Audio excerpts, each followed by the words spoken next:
I had faith. I believed in you, Alex. That's great. I told you didn't give me a choice.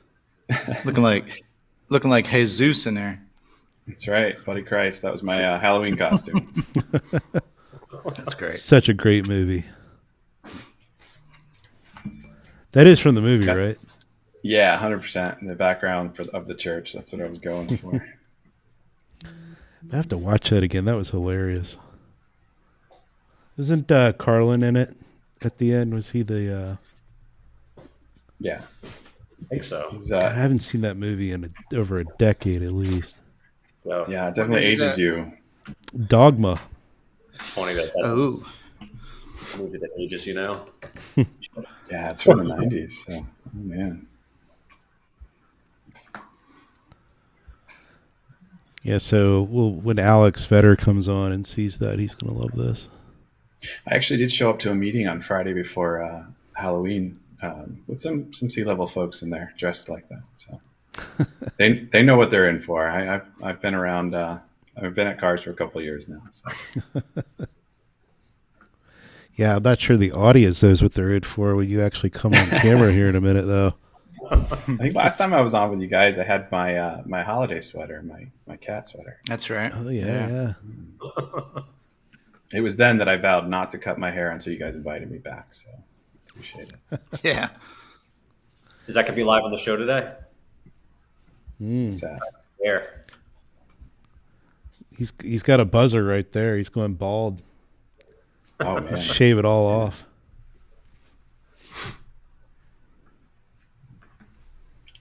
I've been known to make rash decisions, so I wouldn't be outside the realm of possibility.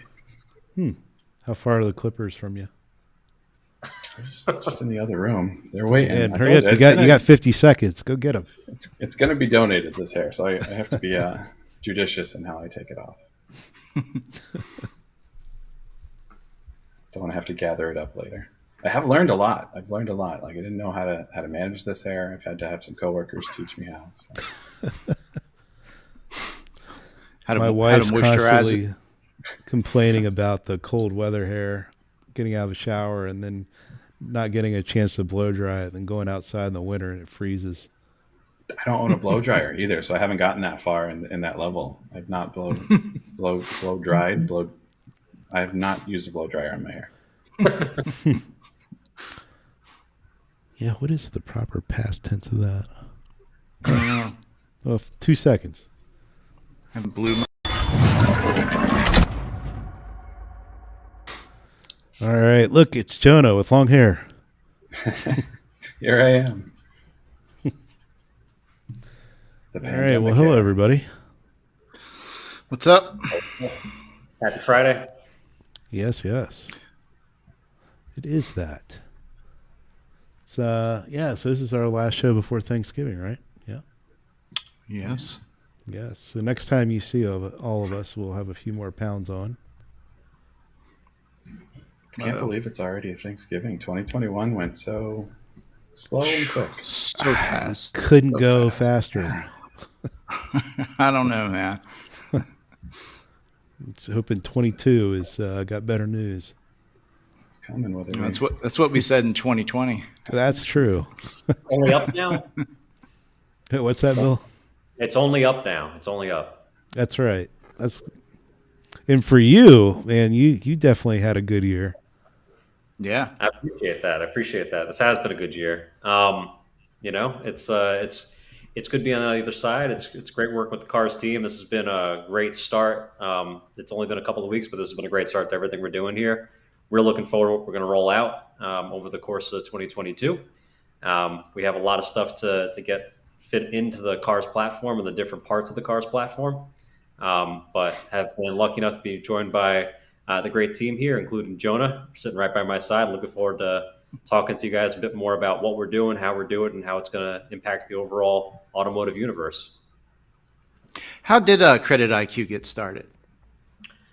So just as a way of backgrounds for the founders, I came out of the auto finance lead generation business. So I ran Voices for a couple of years, which was an old little leads company based down in the west coast of Florida.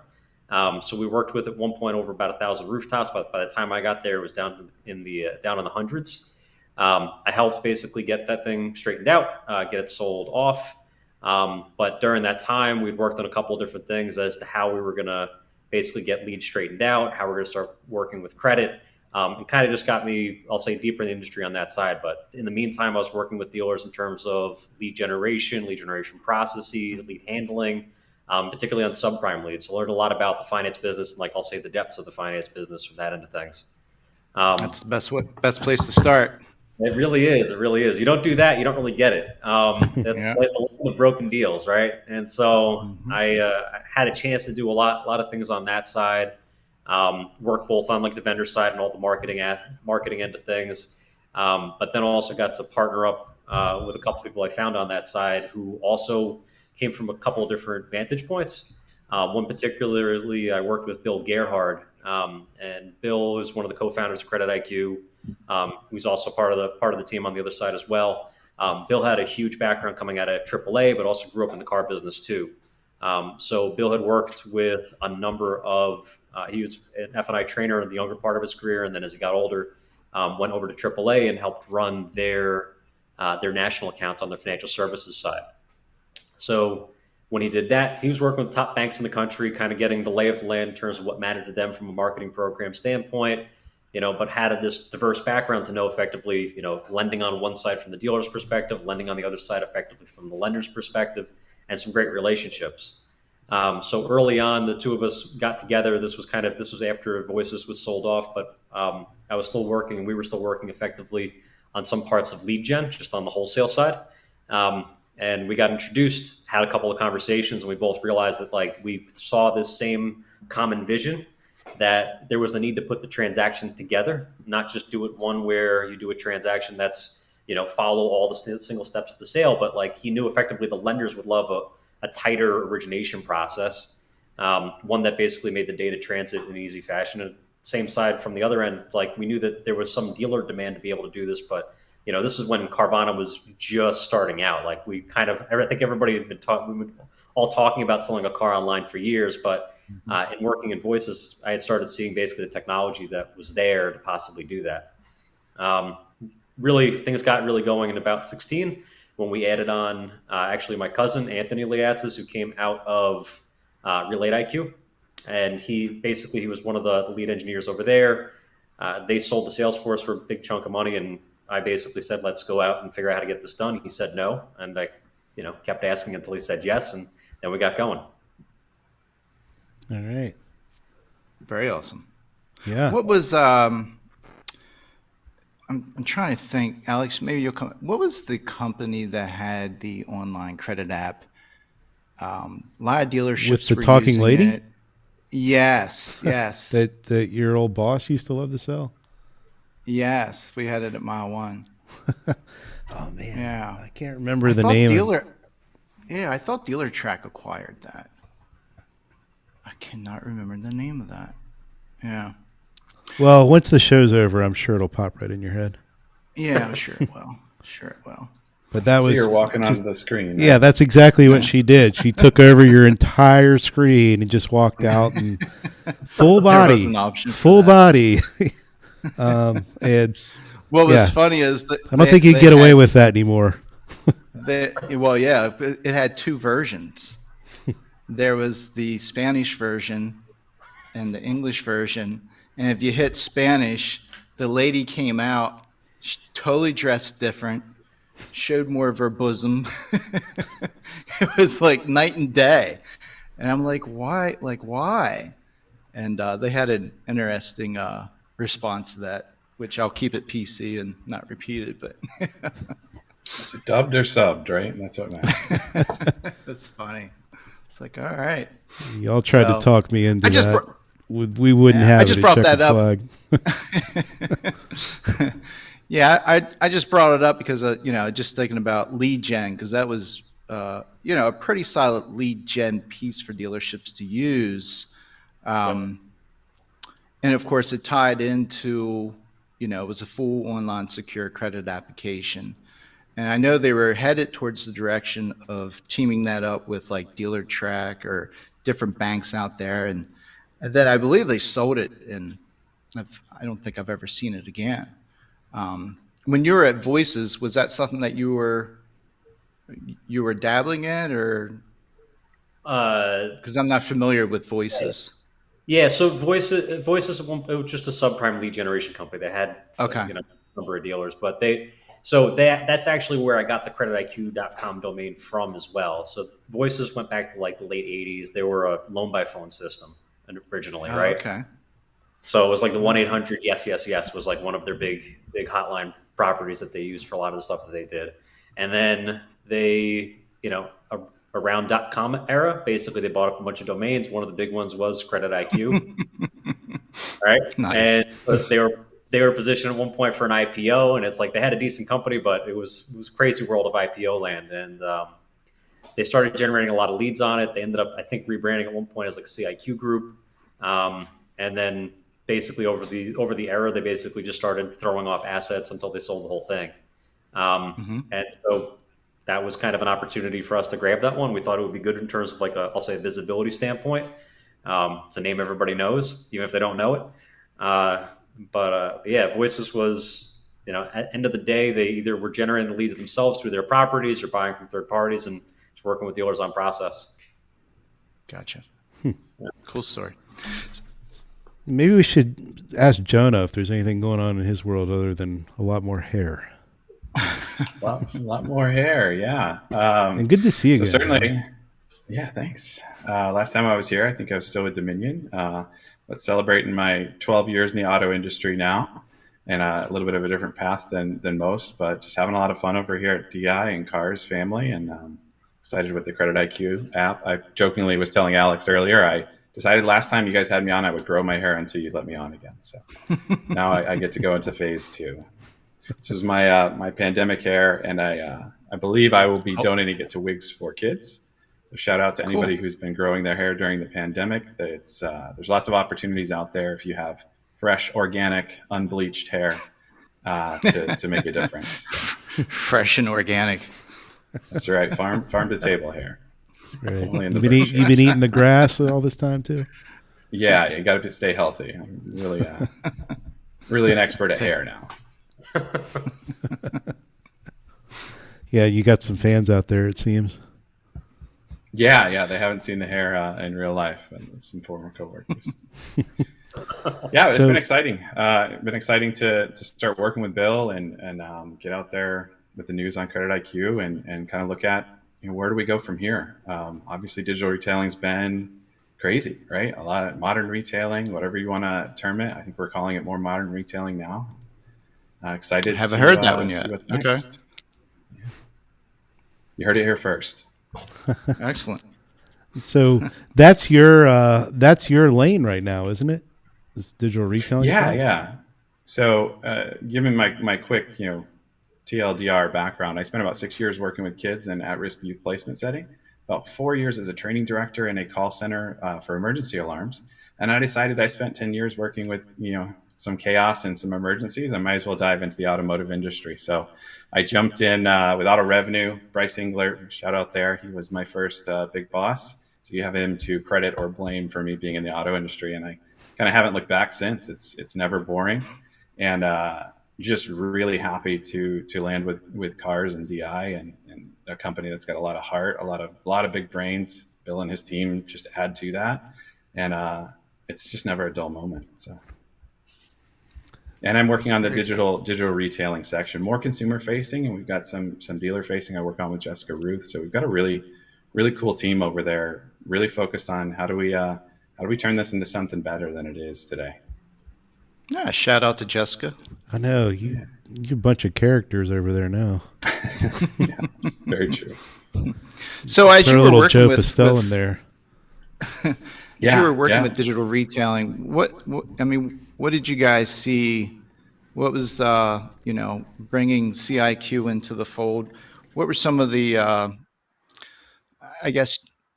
deepest challenges that you had to overcome with just with digital retailing and, in general? Because, how long have we been talking about modern retailing now? For quite a few years, but you still have a lot of dealerships struggle. There's a lot of companies out there that have tried to introduce something different.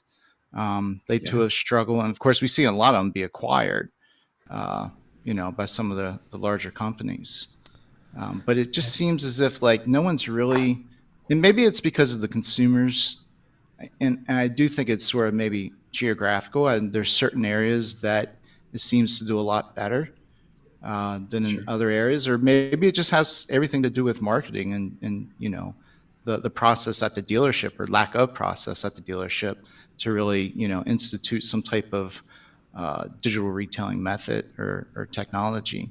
What were some of the challenges that you think you guys faced, or even a lot of companies are currently facing? Yeah, there's a lot of them, right? And so it's funny because Bill and I were touching base earlier today, and since they've come on, he and I have a similar vision of digital retailing. Really was stuck in, way back you go, it was stuck in marketing phase, right? And marketing is all about getting out your brand and your goods and your services, and I call it Charlotte's Webbing, right? You're giving the best possible impression. And how do you get that into merchandising? And I think that's where digital retailing has been living, is in the merchandising area, right? Dealer Inspire really knows how to merchandise on their websites. There's other great website providers out there. But retail is really that set of steps that are necessary to take a good or service, right, and sell it to a person from a manufacturer or from a dealership.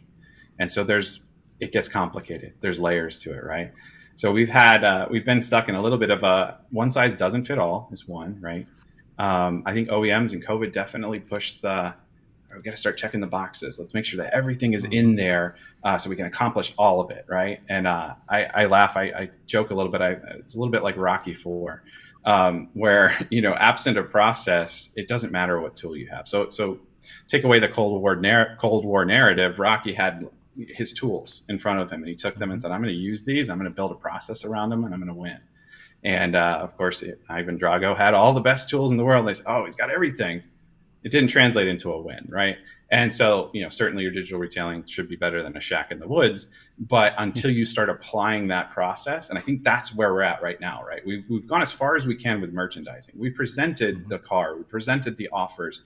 We've gone as far as we can. It's up to the industry, us, to keep developing that tool, but it's also up to the dealerships to have a process and start building it.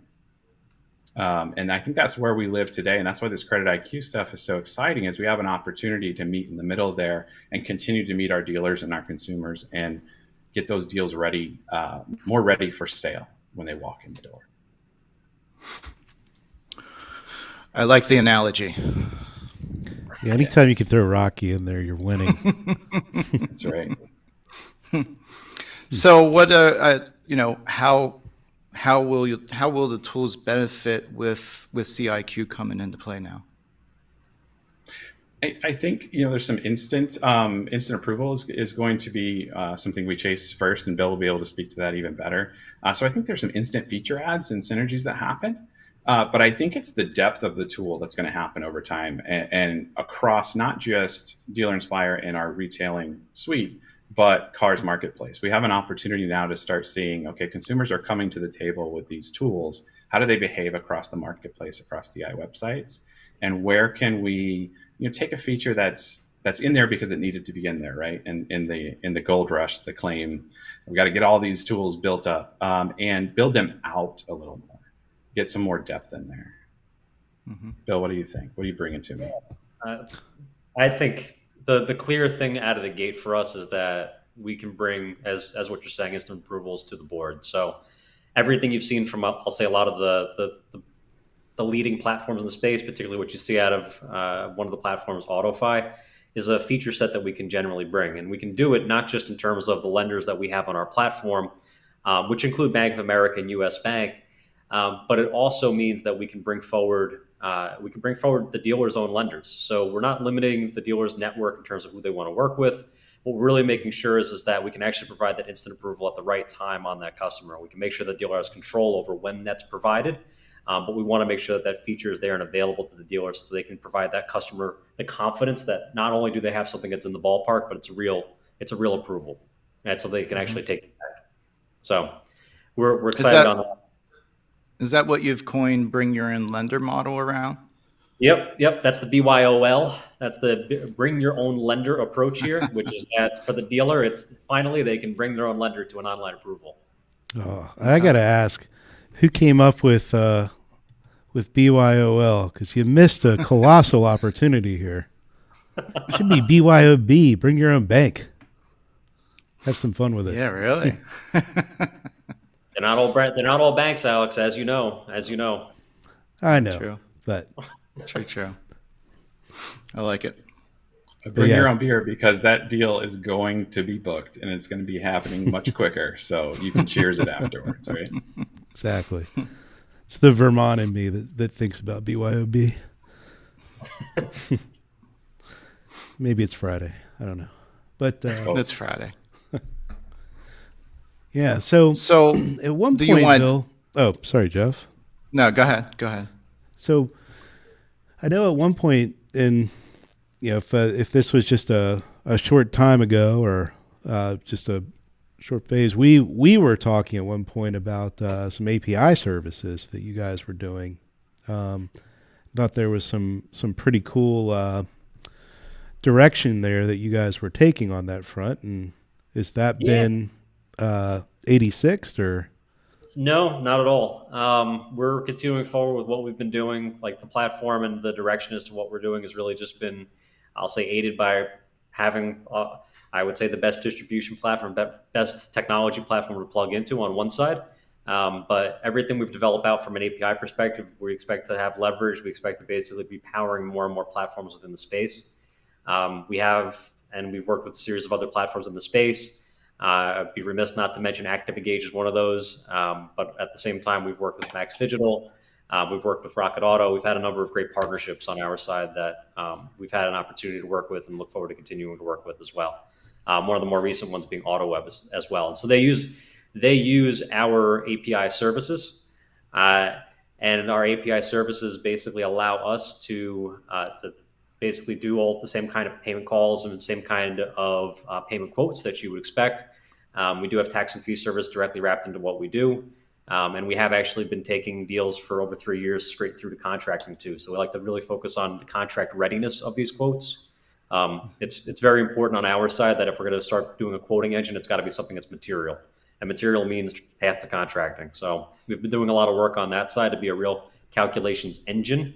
And a calculations engine that would allow us to not just give somebody an in the ballpark quote, because we know effectively that in the ballpark quote it's useful. It's been useful for the last few years, but the bar is going to raise now that that's effectively the ante. And the next step up is basically we have to take things to contracting. We got to give that Carvana tool set to dealers around the country so that they can be on the level playing field with that kind of capability. Yeah, I know you guys can't say it, but we can. We got to kick Carvana's butt. Bottom line, it's like they're great partners. They're doing amazing things in the space, but there's a tool set that we want to make sure that we're providing so that we want dealers to succeed. And the bottom line of that one is just providing the customer experience that people are expecting. And you guys also have integrations with the approval system, so work directly with DealerTrack and Route 1, right? We do. We do have direct integrations with both of them. They're both two-way integrations. I think we've done a bit more certification than just about anybody on the Route 1 side, because same thing as the contract again. So we've been certified at almost the entire country. We got one state left for actually contracting, and that allows us to really, to the same effect talked about before. We could ship a full deal through, so you can actually get things down to a worksheet, be able to leverage that feature set on that end. Mm-hmm. Very nice. I guess what gets me most excited too is all of those things that they've built, and over here going, we built something very lovable that maybe is missing some of these pieces, and they built this just super suite of integrations that getting those to marry together and benefit the consumer and the dealer is what we're excited about. Yeah, I bet. And then you guys get to take it to cars.com at some point, right? Well, yeah, almost immediately, right? Like we want to see what that behavior is like on a marketplace versus, the dealership websites, and really start to bring that together. Talk about, going up against Carvana. If there's a silver lining, these Carvanas and other places have driven the consumers forward with their expectations, or at least their their approach, right? They're approaching these tools differently on dealers' websites. So what better time to get in there, dive in, Yep. especially with, vehicles selling for over MSRP right now. You don't have to do much to sell a vehicle, so why not dig into your process, because that's going to change. And if your process is sound, yeah, you can kick Carvana's tushy if you want to, right? Well, speaking of that, we have a dealer who is marking up some cars like $20,000 right now, and trying to get lenders to return programs on that's been a little bit difficult. I found a truck in the wild that was more money than I paid for my first home. It was a condo, but still, that's a mortgage, right? That's a wild truck. Yeah. I sit around It's a those cheap vehicles condo. all day long, though. 20,000 over MSRP on what So it's no problem when you do it on the Mercedes, like Jeff is selling, but when you start to do it on Kias, it's some of the lenders are saying, no, we're not going to put a lease on that. Start your game plan for the upside down hand-ins that are going to happen in a few years. Maybe. Yeah. If you guys have experienced any of that lately, that's been a fun one, but also a fun one. Getting word that a number of dealers are starting to get cars again. So new cars. Yeah. Yep, I'm hearing it's starting to turn back up. It's not even. It sounds like it's a couple manufacturers who are ahead. Yes. Yeah, it must be. And it's not like across the model lineup. From what I'm hearing, it's one particular model, and they're rolling in a number of those on different carriers. So we did, I think on DealerRefresh, we did predict that back in May. We said there's a glut of cars coming, and it's probably going to start with a bunch of the same model for a little while. Yeah. Before it starts to open up a bit. Ones. Yeah. Interesting. So, but that's good. What other potential do you see as CIQ gets integrated into the cars experience, DI experience, and so what are the potentials? But also, what type of behaviors have you seen initially with the consumer? The first thing I just want to call out is like we're really focusing on making sure that this is a dealer-centric experience in terms of the rollout of this feature. So everything's going to get loaded in effectively to the online shopper platform first. We're going to be doing stuff that's going to get loaded into the general dealer inspired sites, but also cars is right within that plan too. I think at least from some of the stuff that I'm interested in seeing and seeing how this plays out is the difference between how the interaction happens from dealer website between marketplace. I think that we're going to see some interesting stuff happen there just because of customer expectations, but also, there's a lot to build out and go through that plan on that side. So I think that's from where I'm sitting, that's super exciting on that end. But one of the great things about having the opportunity to work with the online shopper crew is that they have a very rich sales digital retailing platform.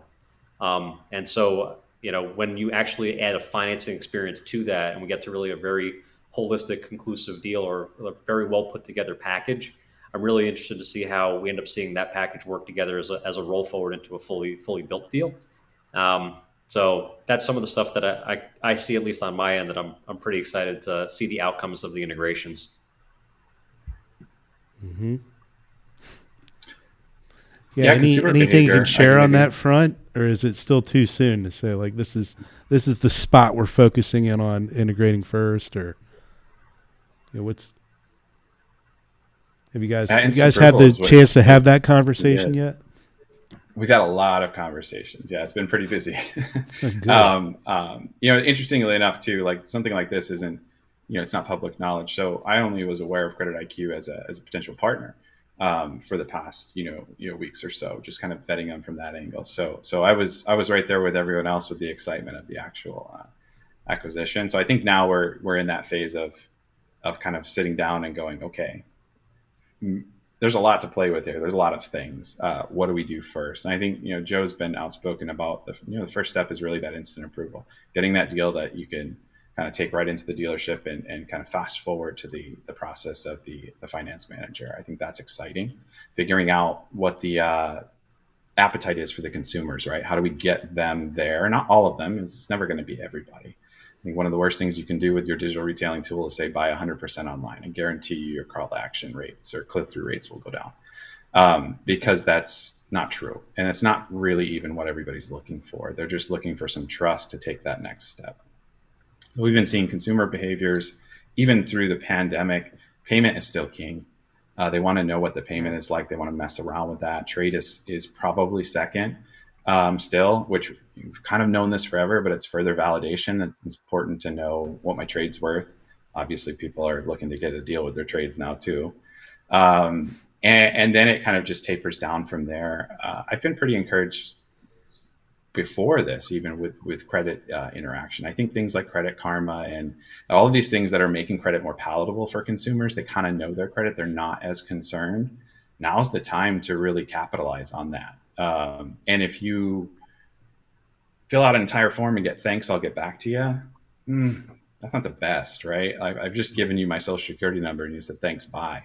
I'm excited to see the behaviors of actually get something back, something real, something tangible from this, because ultimately that's what we want, to break that barrier and get them to walk into the dealership and have a quicker deal.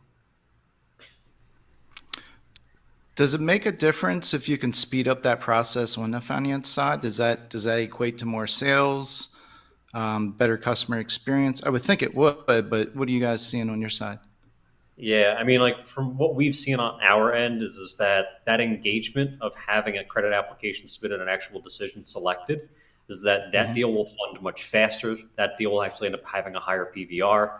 What you're not going to have is effectively that potential haggle session around what the rate is, because you have a customer that's accepted it on the front, right?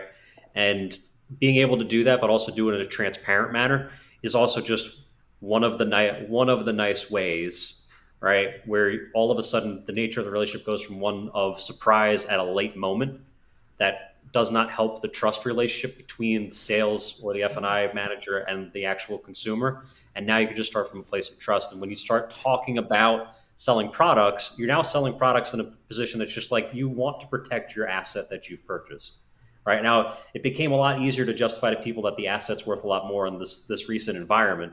But as we transition out of this, if the glut of inventory is really on its way, making sure that that's something that the customer has expectations that they're going to be able to maintain the value of that car because they've actually gotten the protection packages that also give them the peace of mind that they're not going to have any big issues.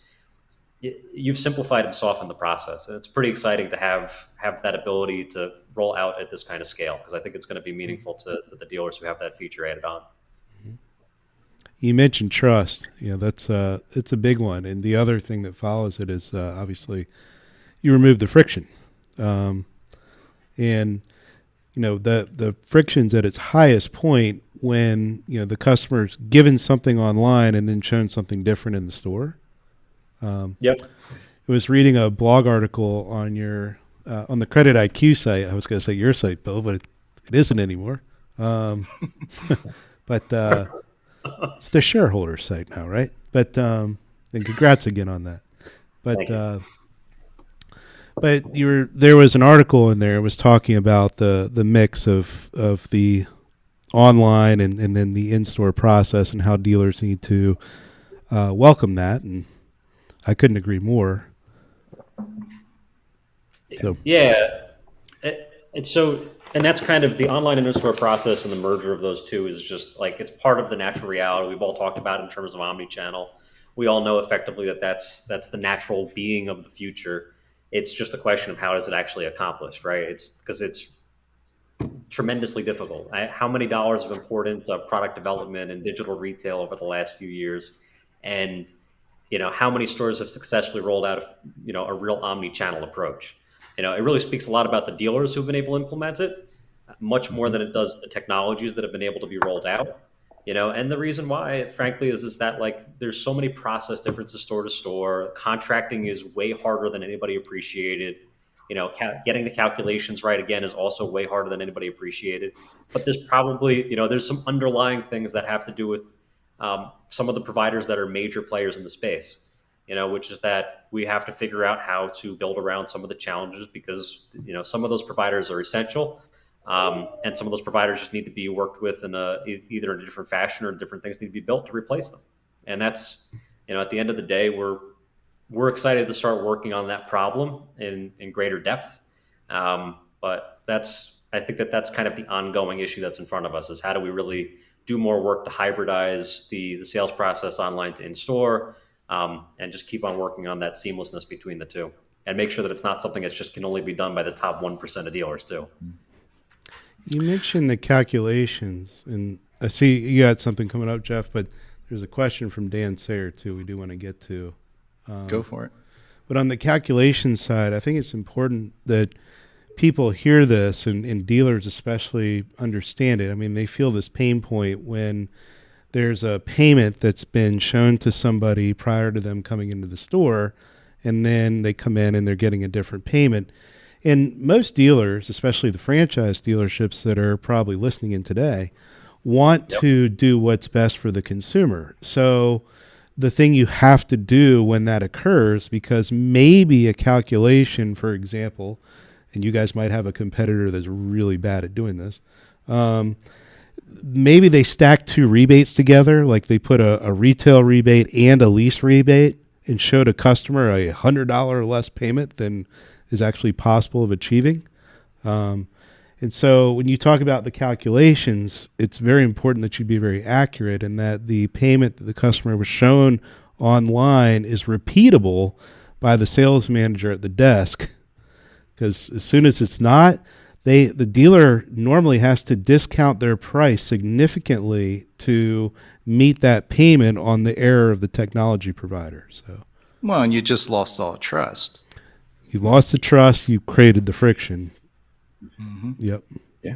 You lost some excitement too, right? You've got a bank of excitement. You're buying a car. There's a level of excitement. And once that wanes and wears off, if that wears off in the F&I office, they're going, I just want to get out of here. Yeah. And Not no good. bueno. Yeah. With the current tools that are available, and you were talking about, dealerships using what they've got, and some of the dealerships out there have, been pretty effective at maybe marketing or just building that process at the dealership. Have you seen anything else around that? Have you seen any dealerships that are, really effective at marketing their digital retailing, experience or tool at the dealership?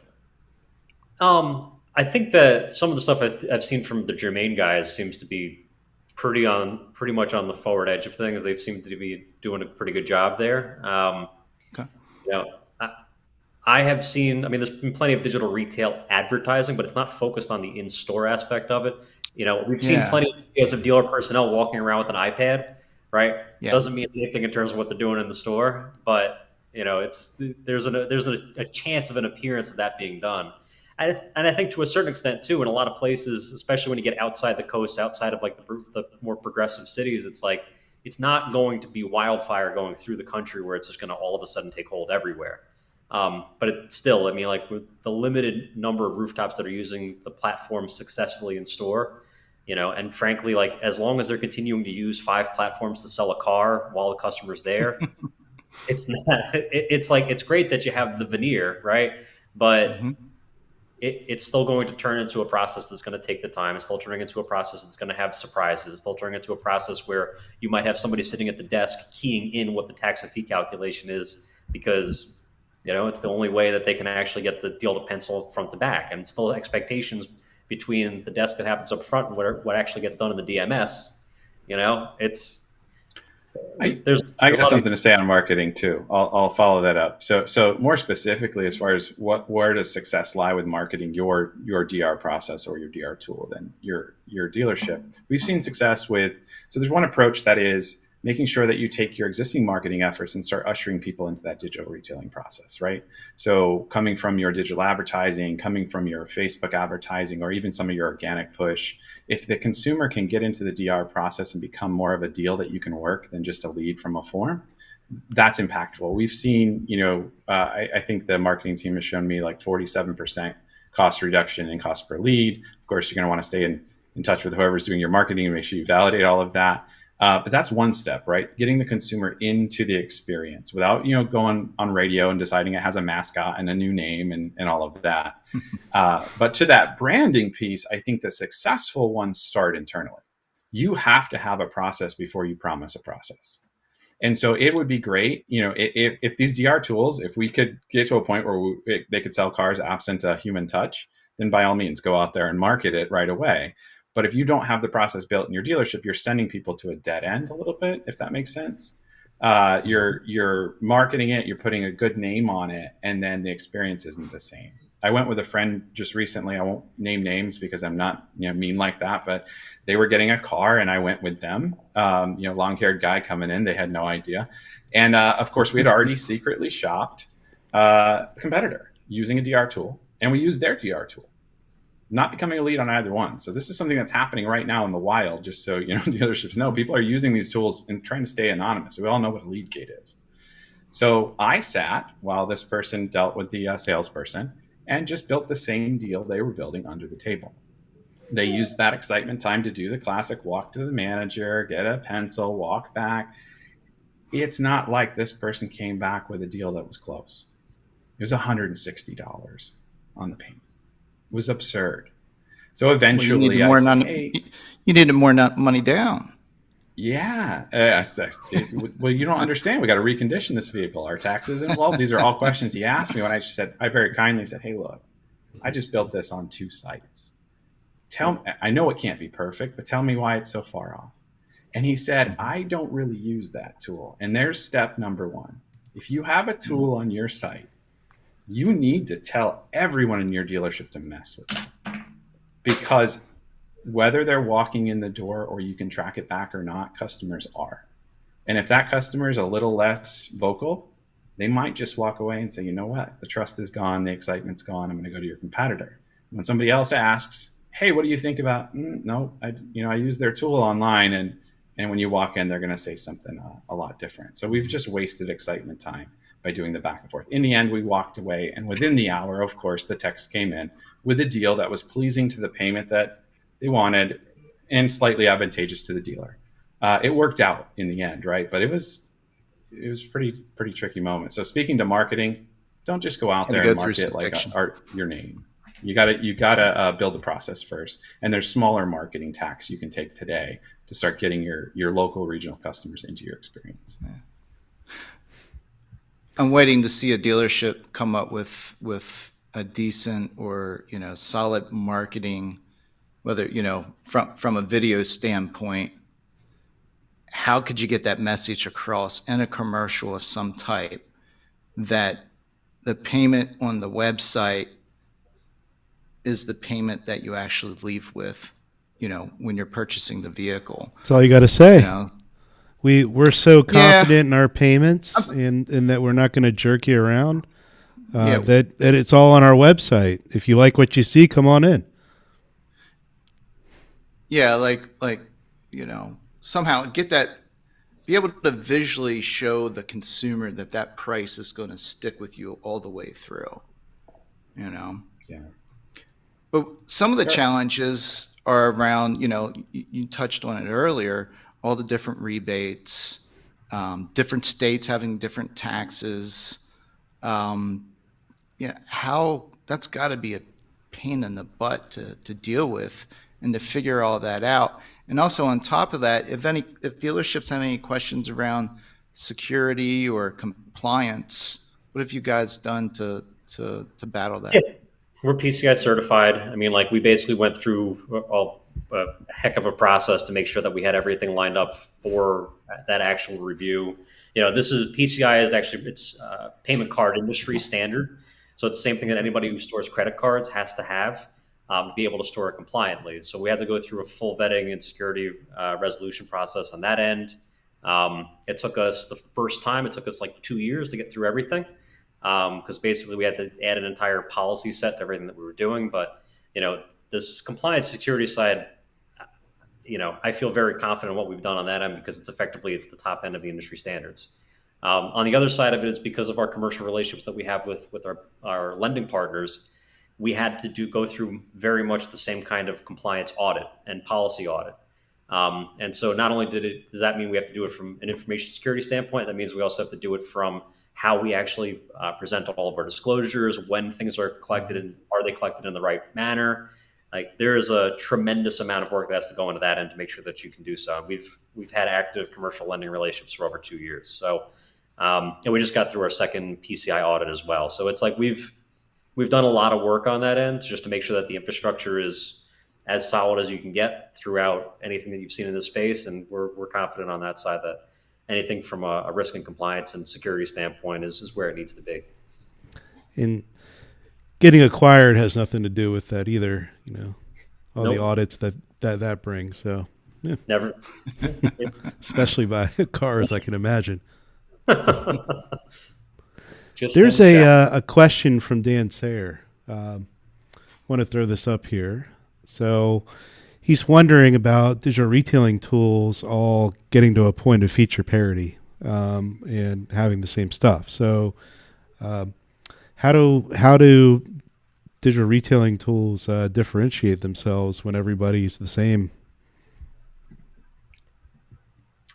It's a good question. Jonah? You acquire CreditIQ and you apply that knowledge across a robust marketplace like cars and a set of dealership websites like Dealer Inspire. But seriously, that's what you do, right? So there is a point where I think the feature chasing has to stop. And we definitely went through the pandemic with feature chasing, saying, it doesn't have, dual, cup holders, so I can't drive that. Yeah, you can, because ultimately the dealers can make deals and the dealers know how to do this. So yeah, we're coming to a bubble of, it's funny to me, sorry, my brain goes nuts on this one. DR is getting so robust that it's becoming your website. So I think step one is you got to have somewhat website parity, right? Certainly some DR providers have a completely separate experience for retailing. And then others, it's just let me recreate your website experience and hover over it. So we see the capitalization of lead gates. Well, that should go to the DR experience. That should go to the DR experience.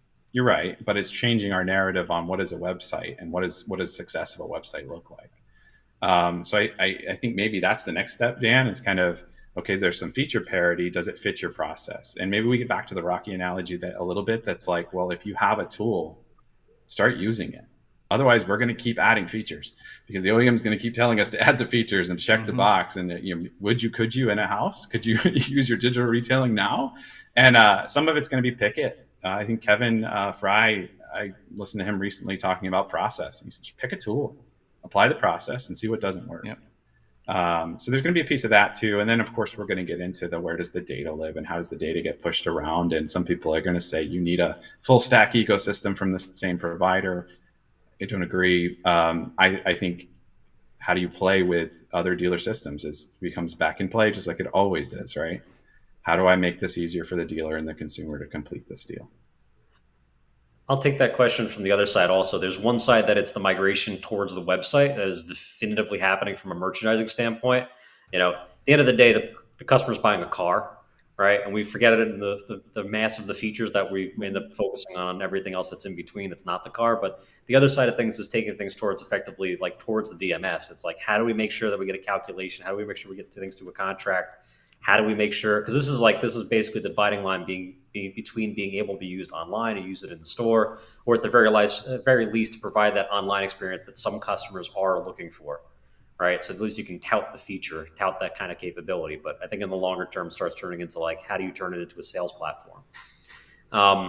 And so I think that there's a long way to go on that end of things. There's a very long way to go in terms of where DR is today and what customers and what dealers' expectations are of DR. And where it really could or should be within the next few years. So we really think that there's a lot on that side to work through, and we have some expectation around some work that we're doing on the soft credit side as well, that we think that dealers would like a soft credit function that worked the right way, not just get a score and throw a number, but can we actually get lenders to participate and the right kinds of lenders to participate in soft credit? And how much that might change things too. So we have a strong bent on that one. We'll have more of that in the future, but there's a lot of work in terms of fulfilling the right deals. Guys, I think Dan asked for wrong answers only. But Well, we got that wrong. sorry, Dan. So with the soft credit pool, and you mentioned, you'll have to forgive my ignorance around it. Is that so? Once you do that soft credit pool, are there certain dealerships that won't accept that versus there are some that will? Or is that I don't. exactly I don't. how does that work for the consumer? First thing is that you don't need a soft credit pull to sell a car. So like without a doubt, that's like not a requirement. It's a feature that some use successfully today. It's a feature that others have had trouble with. I don't think that the soft credit pull, the way it's been used, I think we've kind of gotten to a point where we know what it's worth, which is that it's worth some cases, not in others. There's a different version of the soft pull that there's a reason why Carvana is able to do some what they can do, which is you could shop individually on a car, basically to a penny or to the dollar without having them have to redo your underwriting, right? And that's because effectively they're their own lender. They're a big subprime. They're effectively a big buy here, pay here dealer that's all vertically integrated. It's all drive times effectively underwriting system that sits underneath all of it. And the gap here is that we also see that the other lenders potentially want to be able to do this as well, right? We see some of it going on right now on Car Gurus, and we're now starting to see it in some other places. And I think we're going to see more of it in more places where that soft pull is something that can actually bring a customer on an actual term that could be approved by a dealer through indirect, right? And that's where it's a real conversation. It's like if you had your top 4 lenders, right, that had soft credit functionality, and you could be able to do a deal with that, would that actually be a functional process for you online? Would you need all 12? Would you care to have all 12 as part of that process? And I'm sure that there's stuff at the edges without a doubt, and there's stuff around margins that matter, no question. But some of that stuff can also be figured out effectively after you get them into the store, and you say it's like, I can drop you 10 bips, 25 bips if I push you over to a different lender. Are you okay with that? But the bottom line is that the soft credit process is one that should be an advantage to the dealers, not one that effectively they have to come in on their heels and force everybody through hard credit. Yeah. So there's some interesting stuff that's I think that we're gonna start doing on that side that we're very excited about. Dan's got a tough one. Another one from Dan Sayer here. And he wants to know, how do you sell to the old school car dealer? I don't. I work in product. Our salespeople sell to them, and then we work on getting them to use it. Kidding, kind of. But yeah, it's kind of what I alluded to with the OEM pushed on programs too. It's been great. It's helped to tailor it. It's helped to get it out there. But absent my vested interest here, I would say to any dealer who's got salespeople and even managers who aren't invested in those tools, get them off your site as quick as you can. You're not doing yourself any favors.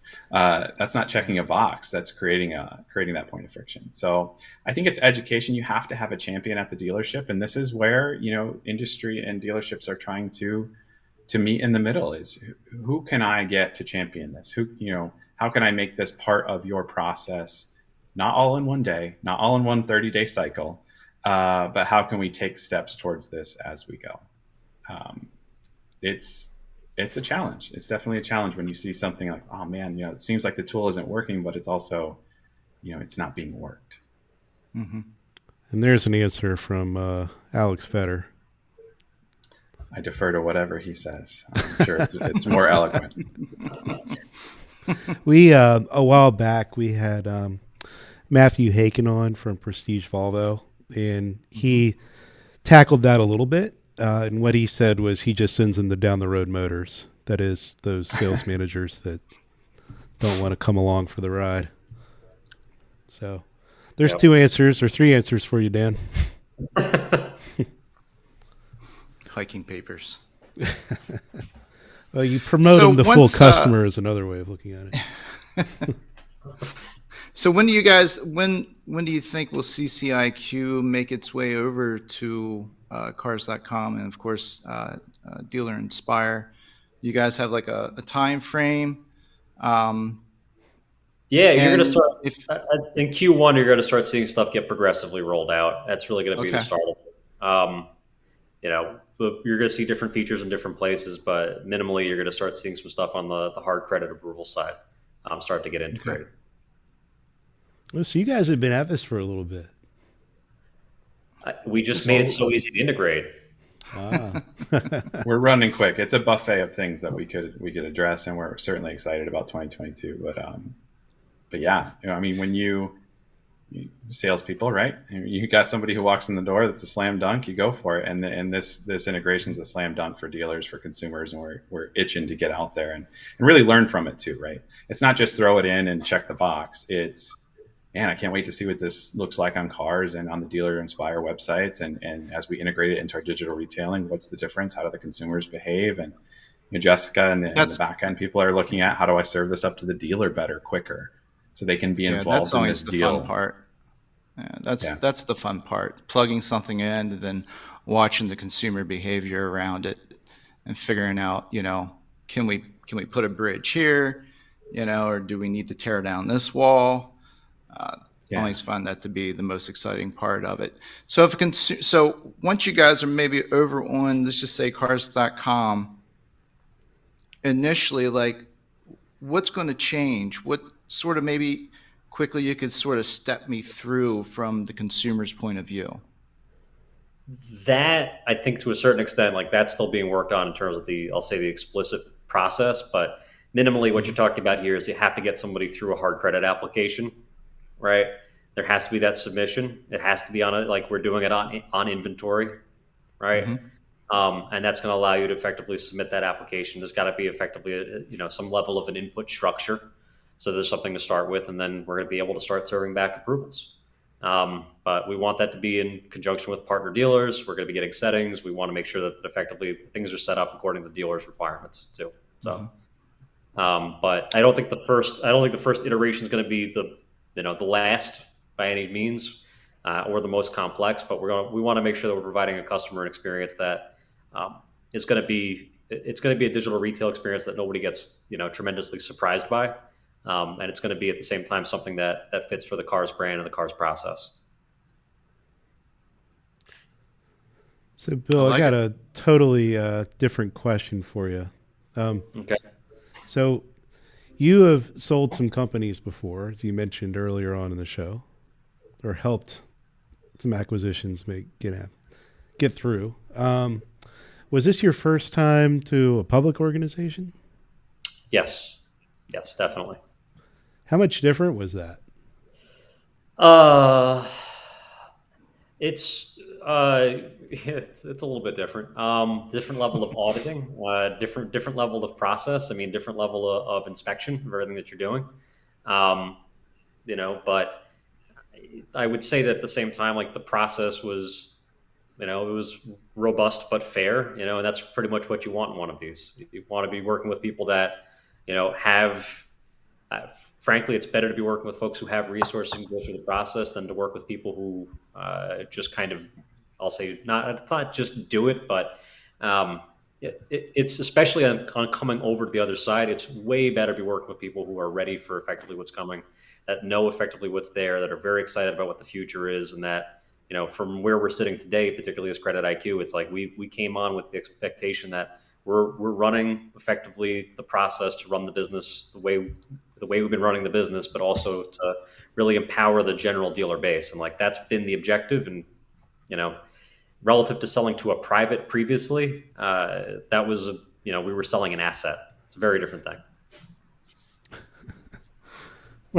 Very good, Dad. Or would that be would sell again? Exactly.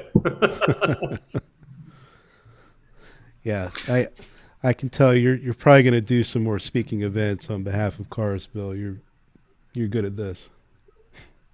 It's appreciate that, Alex. That's very kind set of words you got for me. Maybe they'll let Jonah back out when he cuts his hair. Remains to be seen. Yeah, sometimes I get out. Hey, before we wrap up, I know there might be some other questions that come in, but I just want to give a quick plug for Refuel, sponsored by Cars and the DI family. I would say if you want more information about Refuel, check any of the social media sites for Dealer Inspire Cars, LinkedIn, Facebook, whatever, or search Dealer Inspire Refuel. I would say search Cars Refuel, but I think that's a pretty big SEO hurdle. You're going to get a lot of instructional videos on how to refuel your car if you do that. But Dealer Inspire Refuel, it's a free sign up. It's a great opportunity. We all talked about it at the top of the hour. 2021 has gone very quickly. It's a time to reset. It's accessibility to some pretty dynamic speakers. I love this event. And I never walk away from it thinking I'm going to run a 100-mile marathon or do the crazy things that these people have done. But I always walk away with a nugget that I can bring to my everyday life. You've got one of my favorite speakers coming on. Do you have the list of speakers that's going to be there? Can you share that yet? Jacob just did it. Yeah. Jocko Willenick, Cal Fussman, Angela Davis, Jim Quick, who I'm super pumped about seeing, and Amy Purdy. There may be some others, but those are the ones I know are on there. Jeff, who's your guy or gal?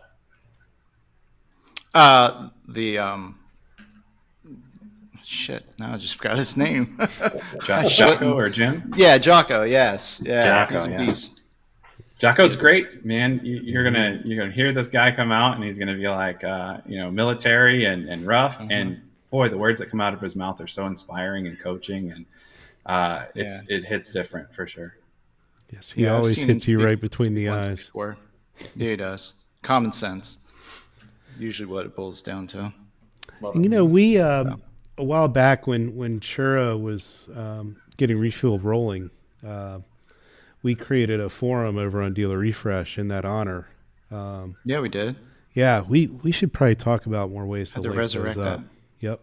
Yeah, for sure. If dealerships want to get just a little bit more information around this, CreditIQ and where it's going and some of the visionary behind it, where's the best place to check it out? You can go to CreditIQ.com. We have some information there. You can check things out there. You can fill out one of our contact forms on the site. We're actually starting to collect information from dealers that, as we have, we're going to be coming out with release information over the coming weeks. As we have more of that come out, we want to make sure that the first dealers who come through get the first access to things too. And so we want to make sure that we can collect anything through there. So again, just go to CreditIQ.com. And your marketing team too. Yeah, and your marketing team usually does a great job with keeping the Dealer Refresh community updated with different press releases or, just some of the different things out there. So definitely keep an eye over there. And if you guys get any more of that type of information you want to share with the community, as you well know, the forums is always open to you guys. Yep. Shout out to Jake for showing a few more things, and hopefully he'll connect with us and we'll get some more up on Dealer-Refresh. Yeah, absolutely. So, well, gentlemen, we definitely appreciate you joining us today. It's always great whenever you see, some of the different technologies out there combine and, start working towards some awesome solutions for dealerships. Could always use more of it, that's for sure. Appreciate that, Jeff. Appreciate it, Alex. Thank y'all. Enjoy your weekend. Yeah, and then put on a lot of pounds on Thursday. Enjoy the turkey. Mm-hmm. All right, gentlemen. Thanks so much. Thanks, everybody. Thanks, guys.